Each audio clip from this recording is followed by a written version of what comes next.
Good morning for another 15 minutes. From my left, just to mix it up, because today is day 333, triple threes. Robert Mihica, Budget Director, Melissa DeRosa, Secretary to the Governor. To my right, Dr. Howard Zucker and Mr. Gareth Rhodes. Happy Wednesday, middle of the week. We're going to get past hump day today. Overall statewide positivity, 5.44. Statewide deaths, 170. They are in our thoughts and prayers. Hospitalizations down 60. Good news. ICU plus 14. Intubations plus 21. Across the state, percent hospitalized. North Country, 0.02. Finger Lakes, 0.5. Long Island, 0.5. Mid-Hudson, 0.5. New York City, 0.04. Positivity, Long Island, 6.8. Long Island, Long Island, Long Island. All the numbers are down across the state, so then we focus on who's highest, obviously. In New York City, it's the Bronx, 6.9%, which is significantly higher than surrounding counties, and it has been higher for a number of weeks now. So that's of concern to us. I'm going to mention it in a moment. Overall, 96% of our dosages received are in arms, 98%, so 6%. So we're functionally out of doses, and we now go what we say week to week. The next week's allocation is coming in today, tomorrow, the next day. It's delivered by the federal government across the state. But we are now going week to week, waiting for the allocation from the federal government. And I have more to say about that in a moment. It has been very difficult to plan up until now because we don't know what we're going to get next week in allocation. So literally, you have to wait to find out what you're going to get from the federal government, what number of doses, and then plan the distribution. And that's very start and stop from week to week. We were getting 300,000, then we went down to 250,000 per week. After we were told we were actually going to be getting more. President Biden made an announcement yesterday that is very, very helpful in this regard, that we're going to get 16% more allocation, so 250,000 per week, up 16%. And frankly, just as important, that's going to be the allocation for the next 3 weeks. So now at least we can come up with a 3-week plan. That doesn't sound great, but it's better than going from week to week. This was one of the announcements that President Biden made yesterday, and that is very helpful. The federal long-term care facility plan runs as a separate plan. That is a federal plan where we were vaccinating people in nursing homes. Federal government uses pharmacies to run that program. All nursing home residents have been offered a vaccine. 72% have been vaccinated. So 100% have been offered.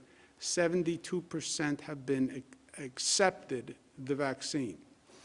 Some people don't want to receive the vaccine. We're seeing that all across all subgroups. In nursing homes, that number is 28%. Some may change their mind. Some may not have been ready yet. Some may say, I want to watch other people go first, but that's 72%. The staff in nursing homes are being vaccinated in tranches, 1/3, 1/3, 1/3. The federal thinking was they didn't want to vaccinate all the staff just in case there was a reaction to the vaccine, so they're doing 1/3, 1/3, 1/3. 44% have been vaccinated. They'll all be finished or offered by February 7th. This is the vaccinations to date by the long-term care facilities.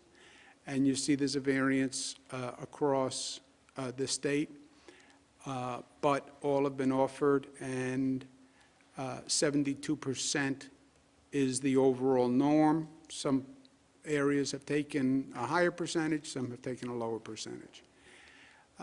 Little context where we are, because things are changing, as they've always been changing for 333 days. If we go back to day 277,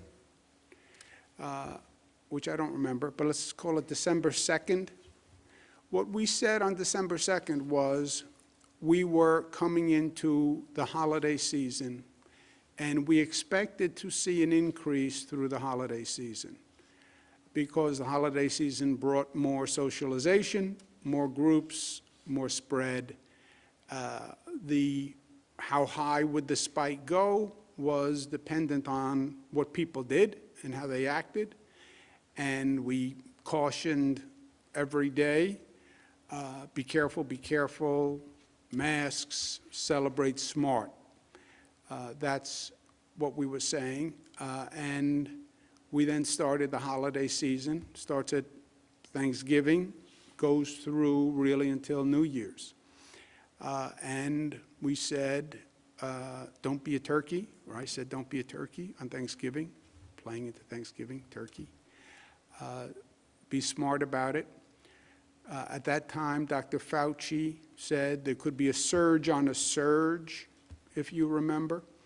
We came up with a plan for the winter, for that holiday season, and we adjusted the valve on economic activity, expecting a surge. We said we were going to get ready for hospital surge and flex, because the nightmare is always the hospitals get overwhelmed. Microcluster strategy, target areas of growth, and cautioning about small gatherings, family gatherings. You think you're safe, I'm only with family, but that can be quite illusory. There was a spike, and it went from 2.9% to 12%. That was the positivity rate of growth over those 37 days. We said hospitalizations would increase, went from 2,800 to 10,500. So there was a dramatic holiday spike. We went up that high, but we did not overwhelm the hospitals for a number of reasons. What our surge and flux plan did was it increased capacity of hospitals roughly 50%. So we grew our hospital system. But we saw states and we saw countries where the hospital system became overwhelmed. If you did not manage your hospital system and you allowed just individual hospitals to operate, you would have overwhelmed this hospital system. You look at those numbers, 10,500, you would have seen individual hospitals overwhelmed, which, by the way, is what happened in the spring, if you remember, with Elmhurst Hospital. So that did not happen, and congratulations to the hospital administrators who literally never operated this way before, and they did a great job. But that was a statewide phenomenon all across the state. Remember, the red line for hospital capacity is 15% availability. If any hospital gets to a point where they're under 15% availability, then we would go to a red zone, close down. Availability meaning beds and staff, beds and staff. What hospitals will tell you is they always have enough beds because we increased it 50%. The red line is really about staff shortages, and that's a function of staff getting sick. We're seeing that in some nursing homes now, where they will talk about staff shortages because the staff is getting sick. But hospital capacity today, we are in a good place all across the state. North Country is probably the highest at 51% capacity, Southern Tier 43. Long Island, Capital Region, Mohawk Valley would be at 24, 29, but all obviously better than 15%, which is the red line. So I think at this point it's safe to say the holiday surge was anticipated. The holiday surge did happen, but the holiday surge is over. If you look at the numbers over the past week, you see positivity on the decline. Our high point was 7.9, we're down to 5.6. You see the hospitalization rate on the decline. First, the increase slows. We've even had some negative days. Every curve in every region, this is not just scribbling of a fourth grader, different curves in different regions, but every curve statewide is down. That's good news. We will then adjust the valves to those facts. This is not emotion, it's not anecdotal. Follow the facts, follow the science, and follow the numbers. The microcluster zones are down all across the state. You look at where they were. Erie County was 7.8, we're down to 5.1. Chemung was 7.9, down to 4.3. So these are dramatic. Onondaga, 8.8, down to 4.4. And that's true all across the board. Monroe was up to 10.5, down to 4.5 on the yellow zones. Oneida, 11, down to 5. So you see a drop in both the orange and the yellow zones. Turn the valve, and these are now existing orange zones and yellow zones. Given the progress they made, the restrictions are lifted in those zones. The remaining yellow zones, there are no orange zones remaining, the remaining yellow zones, 2 in the Bronx, 1 in Washington Heights, 1 in Queens, and 1 in Newburgh. Those are the only zones remaining. These yellow zones, the orange zones are lifted. New York City restaurants, I understand the situation on the restaurants. New York City obviously is in a different situation given the density, given crowding, and we're hyper cautious in New York City, but still following the data. We're going to be talking to all the health officials. We have been already. We'll be talking to them during this week. We'll be talking to the officials, elected officials. I'll be talking to the mayor. I'll be talking to the relevant local electeds and the restaurant community from a planning point of view. And by the end of the week, we'll have a plan on New York City restaurants. I fully understand how difficult it is that they are closed, not just for the restaurants, but all the people who are employed there. On the flip side is how fast this virus can take off. But we'll have a plan for the New York City restaurants by the end of the week. Good news, President Biden announced yesterday, we had an NGA, National Governors Association, call with the White House team, and then President Biden made a public statement. But first, they announced what's called FEMA aid. This will provide funding to New York State to perform vaccines, about $450 million. It's actually advancing a reimbursement. The federal government had been reimbursing. New York State would pay out the money to do the vaccine. Federal government would then reimburse. They're going to advance us the money rather than reimburse, which is helpful. They're going to provide funding assistance for the National Guard. States are relying on National Guard much more heavily than they normally do. There's a cost to using the National Guard, and that cost is normally borne by the state. The federal government is going to pay for the cost of using the National Guard.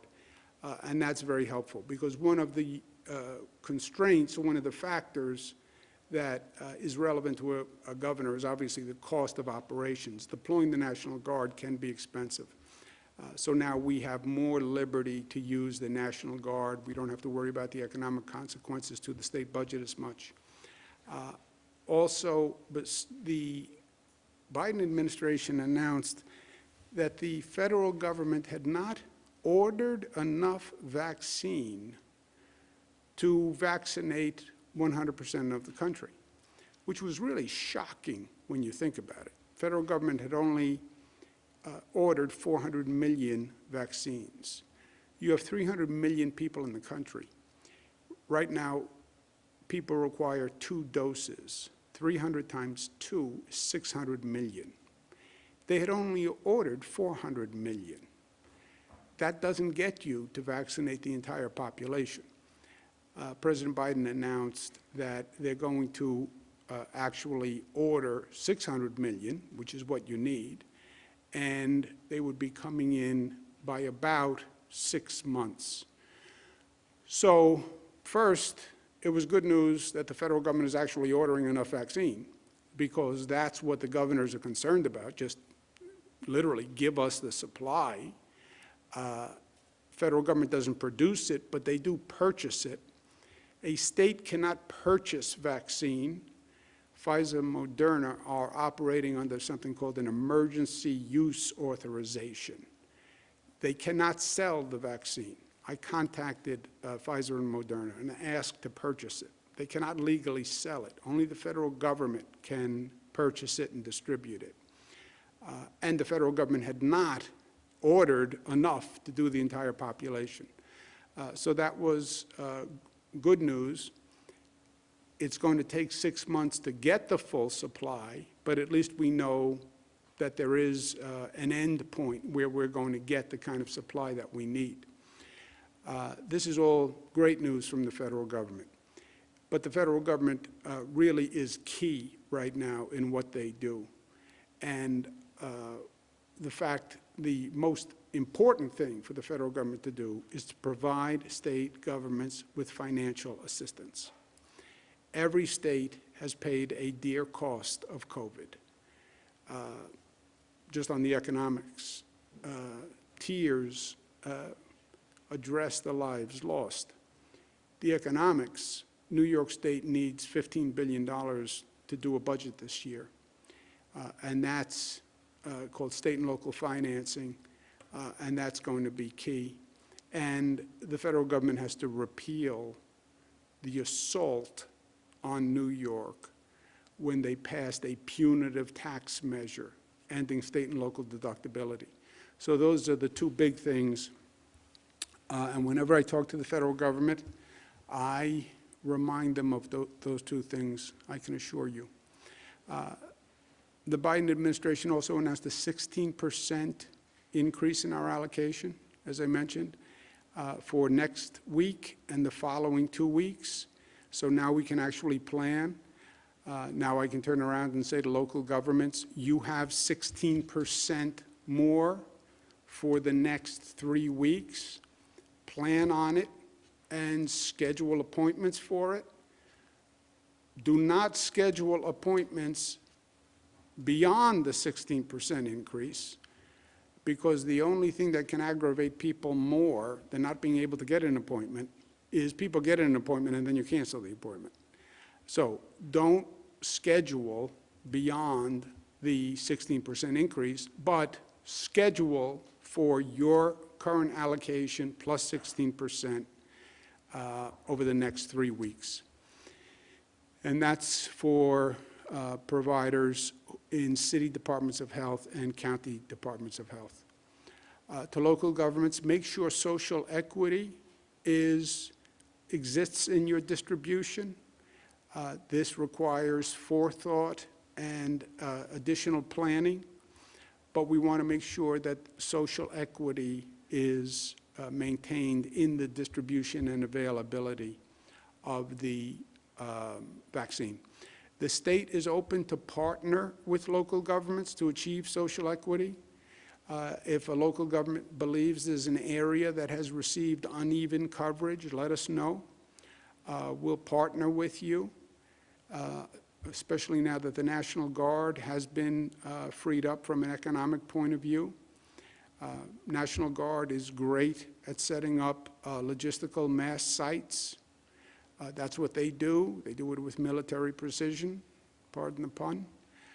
But we could partner with you to do that. I spoke to Mayor de Blasio in New York City about doing a site at Yankee Stadium together, where we set it up and make a real difference in through Yankee Stadium at a mass vaccination site. As I mentioned before, the Bronx has a very high positivity. Yankee Stadium is in the Bronx, and we want to get that positivity rate down in the Bronx. So partnering at Yankee Stadium, mass site, state, and the city. But the state will do that with any local government across the state that has that kind of situation. They should let us know. The 16% increase does not solve the fundamental anxiety that has been created here, which was due to the prior administration making so many people eligible with so little supply. Remember, the prior administration said 65 plus essential workers, plus healthcare workers were eligible. In this state, that's 7 million people. They said they would increase the supply to the state. We were receiving at that time 300,000. They said there was a reserve that they would send. That never happened. We didn't get more than the 300,000.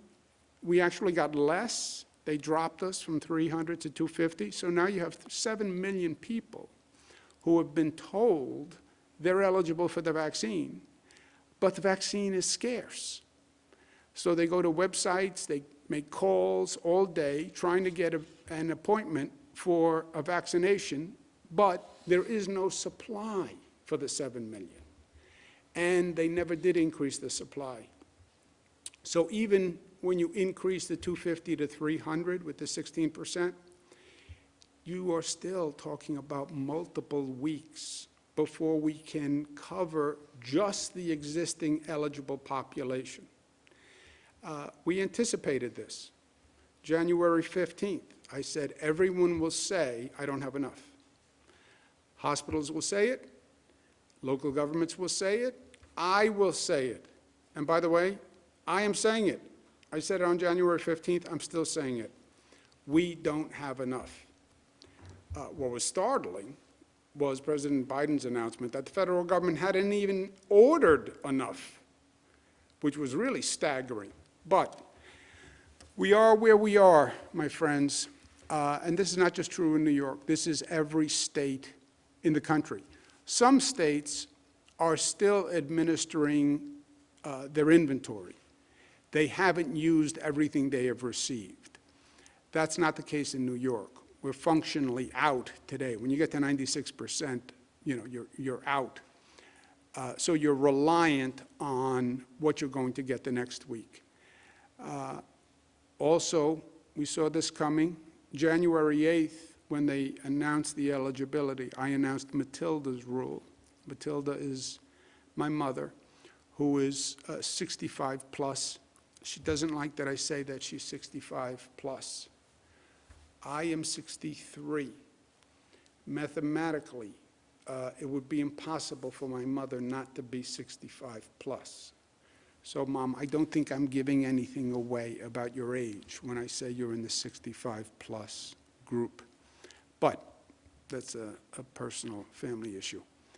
I announced Matilda's rule, which was saying she was eligible, but making the point, January 8th, that we don't have the supply to get to everyone who's eligible, and we wouldn't for weeks unless the federal supply was increased. So this is not new. I asked on January 8th, calibrate our expectations, and I asked the same thing here. The new strains are a real concern.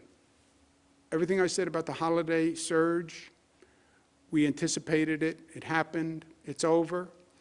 The new strains are a real concern, and the COVID threat is not over.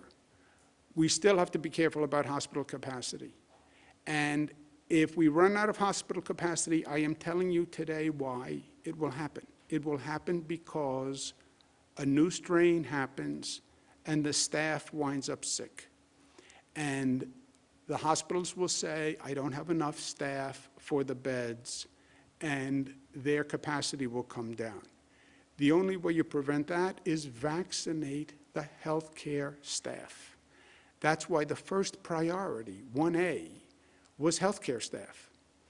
When this started, it was nursing homes and healthcare workers, because they are the priority.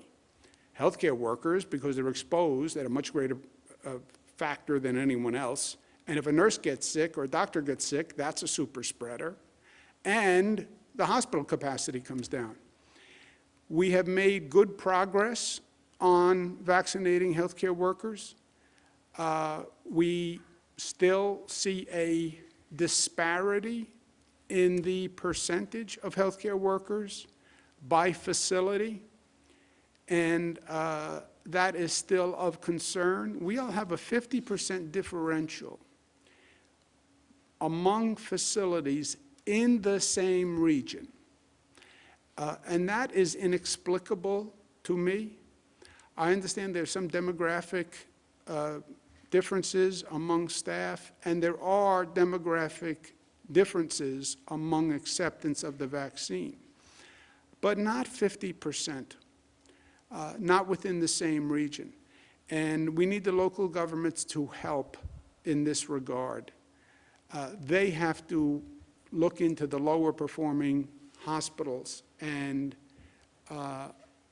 get that number up on that disparity. In some regions, it's not as bad as others. You see Capital Region, the high is 85, the low is 74. Central New York, 99 to 65. Finger Lakes, 85 to 48, or 50. You know, what accounts for that? And I need the local governments, County Department of Health, in this case, to check into this and help us. Long Island, 100 to 50, literally a 50% differential. Because we want to get this number up. This is possible. This does jeopardize the hospital capacity in these areas. And if you're going to see a hospital run out of capacity, it's going to be these hospitals where the staff have been vaccinated at a lower percentage. And again, it's almost a 50% differential in some areas. In some areas, it's even worse. Here you have 100, 100, 100, 37, 38, 40, 42, 43. What explains that? And you'll have hospitals, by the way, that are part of the same system. There are hospital systems that have a number of hospitals. So within the same system, you'll have hospitals that are at 100, and you'll have hospitals that are half that, owned by the same company. So I need local governments to help on that. North Country, 89 to 54, 62, 65, 67. Southern Tier, 100, 47, 47, 54. Western New York, 88, 42. Also, by the way, these numbers are submitted by the hospitals under penalty of perjury. These numbers are as of yesterday. Now, if you ask them today, the number may have gone up a little bit. If you ask them tomorrow, it may have gone up a little bit. But these were the numbers as of yesterday reported by that hospital under the penalty of perjury. So it's not a question of state numbers versus local numbers versus someone else. This is their number, period. So there shouldn't be any confusion. Great quotes from me. Don't be a turkey. not one of my most rhetorical expressions, but appropriate for Thanksgiving. Don't get cocky with COVID. These new strains are something to be aware of and something to anticipate and something to watch. We don't know exactly what is going on with the new strains. And the concept of not knowing is very troubling for me. But we haven't known what was down the road with COVID from day one, let's be honest. From before day one, we didn't know that COVID was coming here from Europe for 3 months. And that's why New York had the explosion it had. We have been behind the curve on this virus from day one. And the healthcare professionals will say, you just don't know. People will have opinions, but this is a virus that mutates, and you don't know what it's going to do next week. This is a hard concept.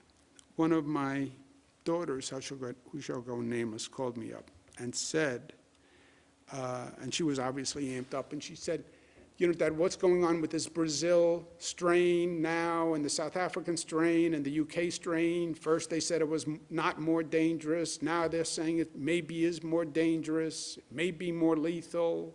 They said, don't worry, the vaccine takes care of it. Now they're saying maybe the vaccine doesn't take care of it. And she said, what's the truth? And I said, I don't know. You're right.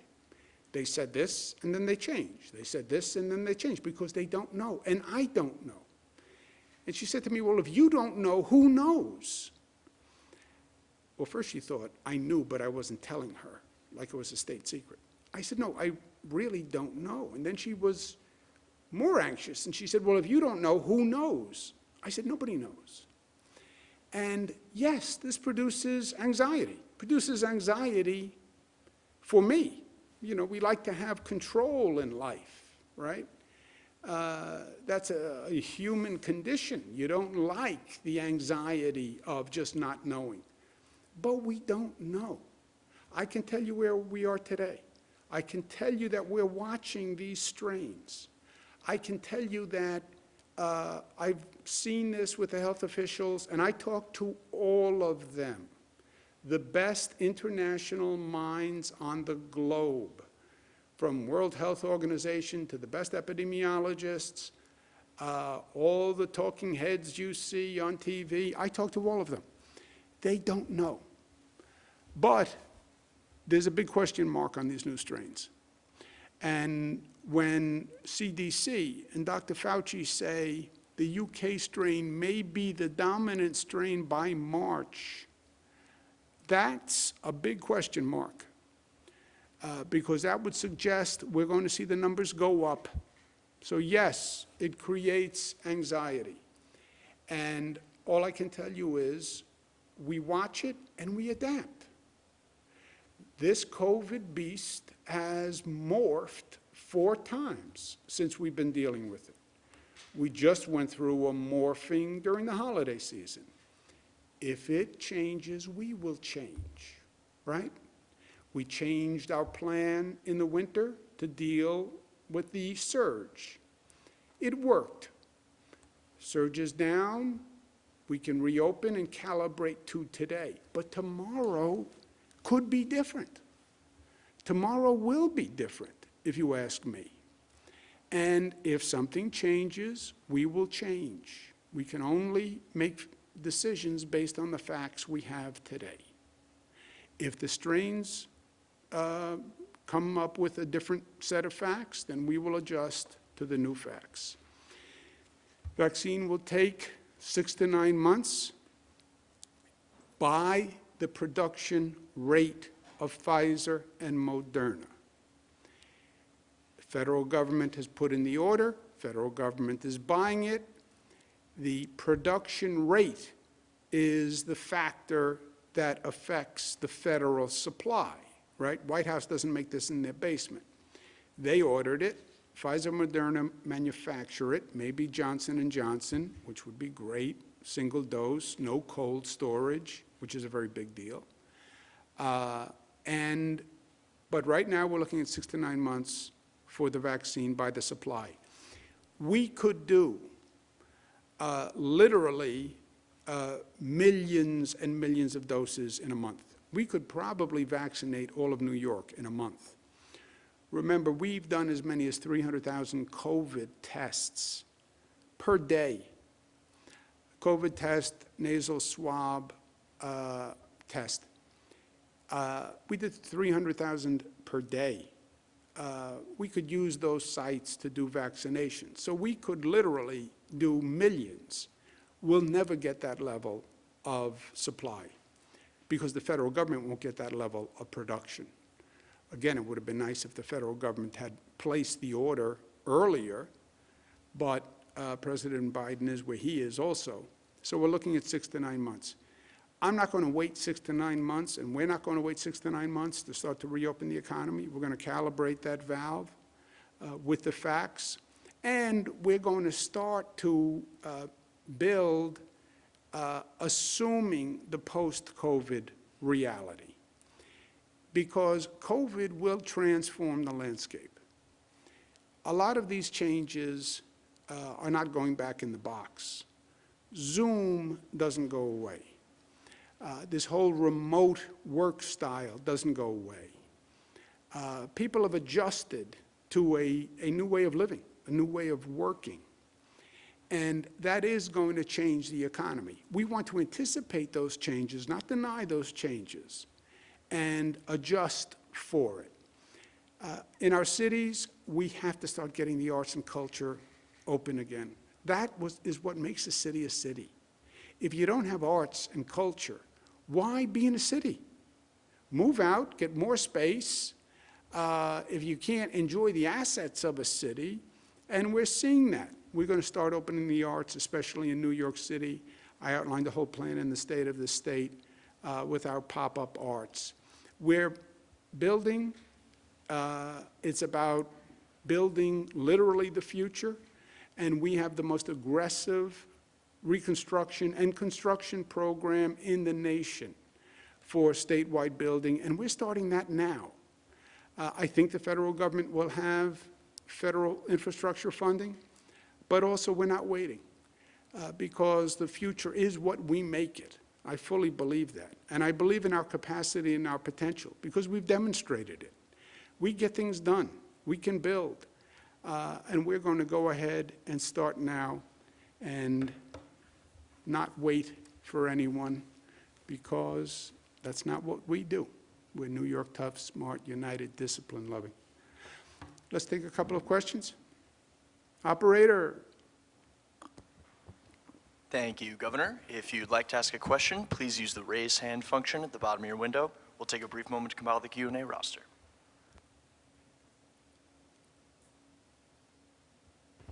Governor, your first question comes from Marcia Kramer at WCBS. Marcia, your line is open. Please unmute your microphone. Oh. Governor. Marcia doesn't Good morning, Governor. How are you?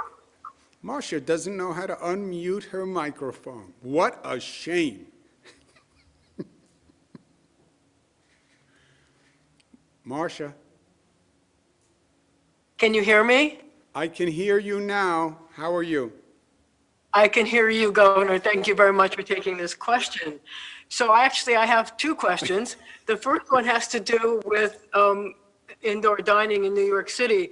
A minority group of restaurateurs has sued you today, saying that they need to have restaurants open in New York City. You've held out hope today that that's going to happen. I'm wondering, are you leaning towards having New York City be able to open to 25%, which is what it used to be, or to the 50% that now exists in the suburbs? And my second question has to do with what's going on at the Washington Heights Armory vaccination site, where there's reports that a lot of people are driving from outside the city to get shots there. Do you think that a person's address should be taken into account when booking a vaccine appointment at that location? It's always a pleasure, Marcia. First, when you say I have a question, and then you say I have two questions, I would just question your syntax between I have a question, I have two questions. But two Oh, questions. Governor, always picking on me. Yeah, I know. That's the nature of this relationship. is And I it goes back a lot of years. Yeah, I pick on you, yes, that's how this works. On the restaurants, we don't have a plan today. We're going to, I'm aware of the lawsuits. We have had a number of lawsuits from a whole host of businesses, religious organizations, right? Everyone understands the concept of restrictions, just not as it applies to them, frankly. It always makes sense when it's someone else, but when it applies to their business, no. And I understand that, by the way, and I understand, look, this has been economically devastating for a number of businesses, the restaurants included. So I want to get them up and running as quickly as possible. And by the way, also remember, the state has an economic, not to be overly pragmatic, but the state has an economic interest in opening the restaurants. That's sales tax revenue for the state. And I'm begging, provoking, prodding the federal government for $15 billion. I also want to get our revenues back up. And opening up restaurants, opening up businesses generates more revenue, which means we're less dependent on the federal aid. We'll have an announcement by the end of the week, but we're looking at going back to the 25%, would be the question. And how and when do you do that? On the vaccination sites, I am in favor of using sites to target areas that need help. For example, the Bronx, we need to target the Bronx. The Bronx has a very high positivity rate. I have no problem saying that Yankee Stadium, we're going to do a mass vaccination site for the Bronx because a targeted approach can make sense. And you're right, you have people chasing this vaccine all across the state. And you'll have a site open up. You'll have people who will drive 100 miles to a site to get a vaccine. So that's a statewide phenomenon. But I do not have a problem with restricting a site when you are targeting a problematic community by positivity or lack of coverage, et cetera. Does anyone want to add anything with that? Melissa, Rob, Garrett? No? Okay. Next question. Governor, your next question comes from Chris Hervoditz from WIVB TV. Chris, your line is open. Please unmute your microphone. Hey, Governor. One question on restaurants. A lot of restaurant owners here were hoping to hear today that the closing time would be extended from 10 to midnight. Is the state anywhere in considering lifting that restriction? That is something we're looking at, but not at this time. You know, when if you listen to the federal guidance or the federal experience or the CDC or what we've seen here in this state, when you keep the restaurants open late, that tends to be more problematic. There tends to be more crowding. There tends to be more drinking, et cetera. And with restaurants, we're trying to keep it to actual eating as opposed to the restaurant turning into a bar. So at this time, no, we are not changing the curfew at this time. Next question, operator. Next up, we have Ryan Whalen from Spectrum News. Ryan, your line is open. Please unmute your microphone. Hi, Governor. I apologize for asking such a broad question, but I think when we look at the yellow and orange zones, and there's been so many restriction changes over the time, we're trying to just figure out what restrictions do remain in place for businesses, for gatherings. Could you give us kind of more specificity on what that is? Yes. We said what zones are yellow zones. If you could just pull up that slide, please. There are no orange zones, there are only yellow zones. And Gareth, do you want to go through what the restrictions in the yellow zone are? Sure. So the yellow zone, this is also on our website. There's a school testing requirement. This is 20% for in-person students and faculty. There is a limitations for outside of New York City, of course, on indoor and outdoor dining, 4 people per table. There's no restrictions on businesses in terms of houses of worship, a 50% maximum capacity. And then for the gatherings outside of the home, the commercial gatherings, 25 people maximum indoors and outdoors.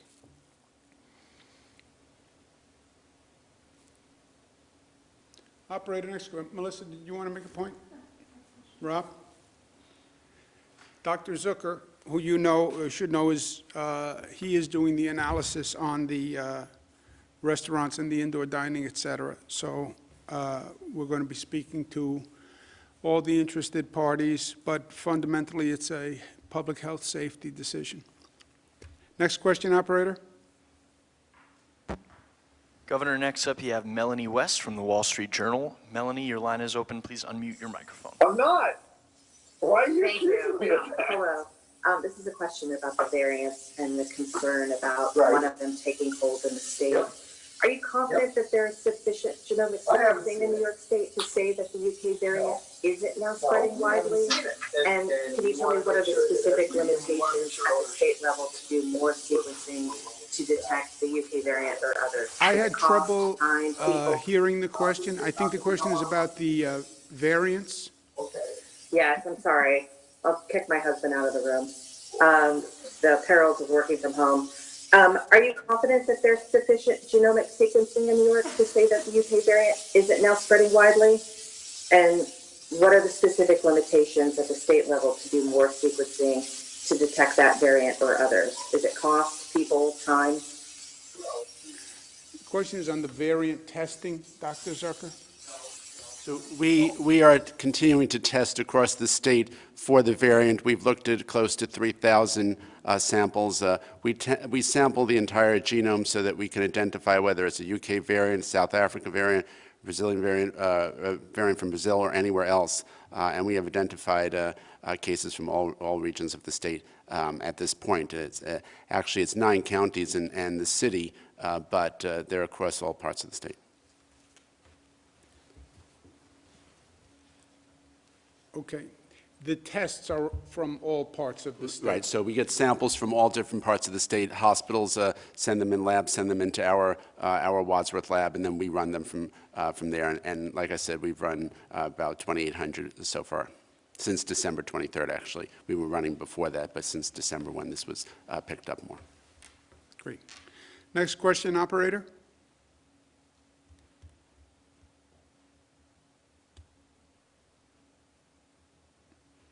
Operator. Governor, your next question comes from Jeff Kolakowski from Channel 9 News in Syracuse. Jeff, your line is open. Please unmute your microphone. Hi, Governor. How are you today? Good. How are we doing, Jeff? Good, thank you. I hope I'm not being too redundant with my question here, but I just want to make sure that I fully understand.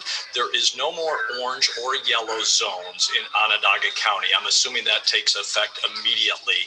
Are there still some restrictions? Because I don't want people to get the false impression that everybody comes rushing back in all times like it's pre-pandemic or something like that. So I know you mentioned the curfew. I assume that applies to restaurants across the state, in or out of a zone. Are there any other restrictions? Yeah. Let me ask Garrett, Melissa, besides curfew. So the way, and Robert, feel free to jump in, but the way that the state is operating right now, generally speaking, whether you're in a zone or out of a zone. So retail is limited to, I believe it's 50%. There are certain testing requirements on salons that are once a week, regardless of whether or not you're in, or once every other week, regardless of whether or not you're in a zone. So all of those requirements that exist as a result of COVID continue. So none of that goes away. It's just the specific rules that applied to the zones, which further limited mass gathering number, which increased the number of school testing, which related to indoor dining, that really changed here as a result of moving either from orange to yellow or orange entirely out of a zone. Robert, is there anything else you want to add on that? No, that's right.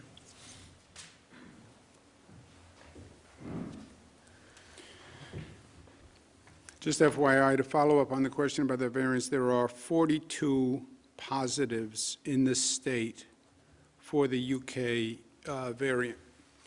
So when they talk about the UK variant growing quickly, there are now 42 positives of the UK variant.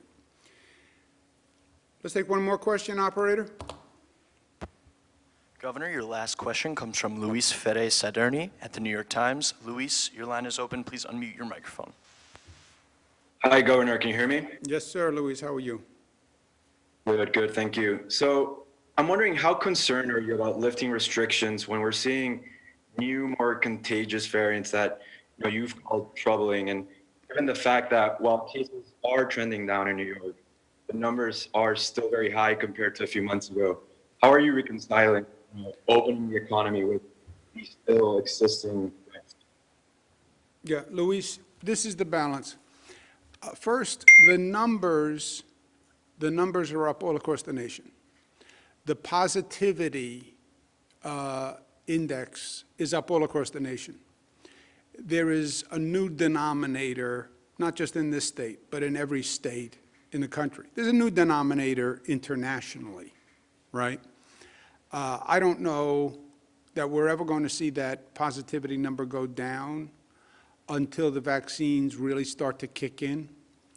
The vaccine is the answer here, and that's 6 to 9 months, my guess, from what I've educated guess. 6 to 9 months, the vaccine will kick in before the positivity rate would have come down, and the vaccine will actually bring the positivity rate down. But without the vaccine, I don't think that number comes down. Your question is what I am trying to say to people. We make decisions on the facts we have today. And you're talking about livelihoods in the economy and billions of dollars, plus people's businesses and life work at stake.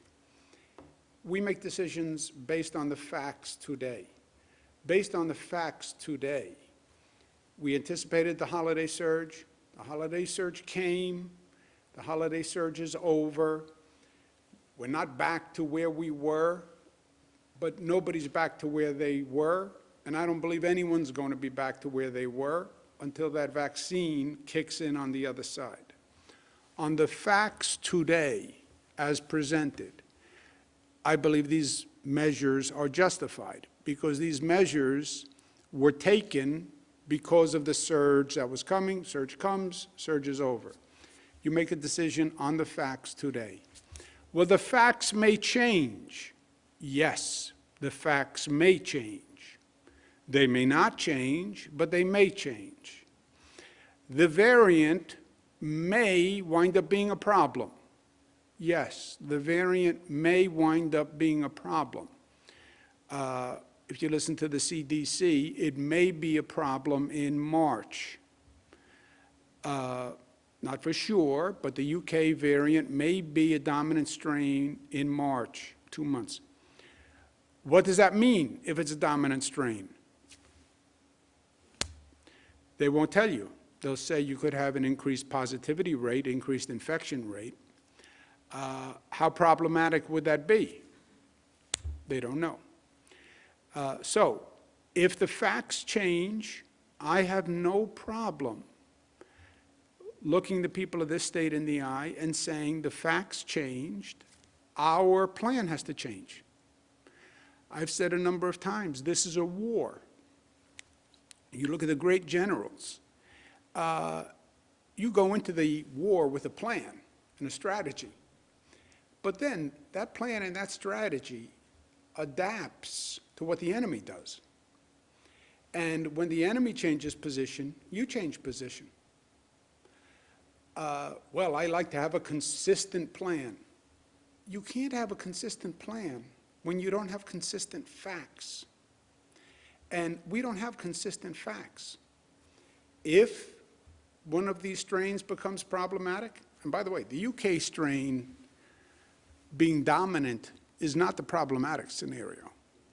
The problematic scenario is a mutation, a new strain that is vaccine resistant. That, my friend, is the problematic scenario.